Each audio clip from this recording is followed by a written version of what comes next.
Service centre ఒక మనకి front right ఒకటి నల్లగంట నుంచి అయితే వచ్చింది అపర్ణ సైబర్ జోన్ నుంచి అయితేని 415 అండి.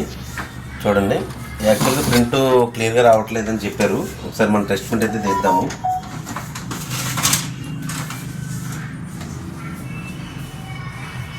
టెస్ట్ ప్రింట్ అయితే తీసాము, ఒకసారి చెక్ చేద్దాం ఎట్లా అవుతుందో. యాక్చువల్లీ ఏంటంటే మనకి టెస్ట్బుల్లో ప్రింటర్స్ సేల్స్ అండ్ సర్వీస్ అయితే ఉన్నాయి మన దగ్గర. చూడండి printers, inkjet printers, laser jet, tanks మొత్తం అన్నీ కూడా మన దగ్గర అవైలబిలిటీ ఉన్నాయి. ఇక్కడ స్టోర్ ఉంది, మియాపూర్లో కూడా ఉన్నది, రెండు ఉన్నాయి.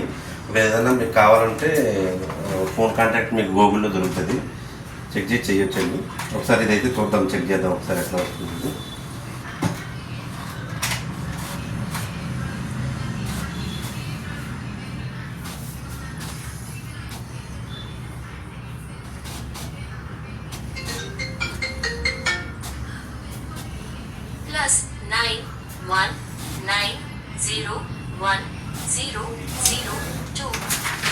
చూడండి ఇది ప్రింటింగ్ అయితే చూడండి ఎట్లా వస్తుంది, కట్ అయిపోయి వస్తుంది.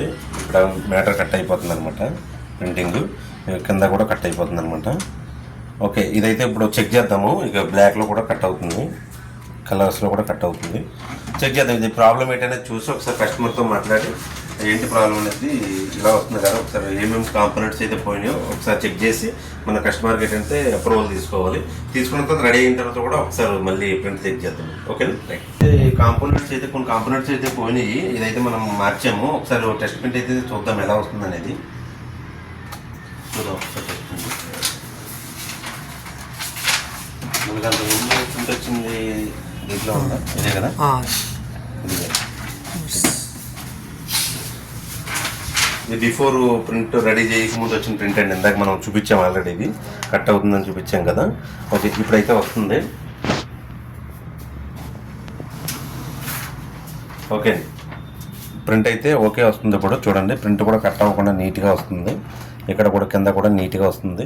ఓకే ఇప్పుడైతే ప్రింటర్ అయితే రెడీ అయింది. కస్టమర్తో అయితే మాట్లాడాను, కాంపోనెంట్స్ అయితే పోతే కొన్ని కాంపోనెంట్స్ అయితే మార్చాము మనం.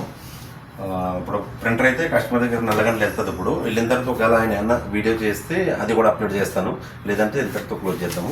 ఓకే అండి, ఓకే రైట్.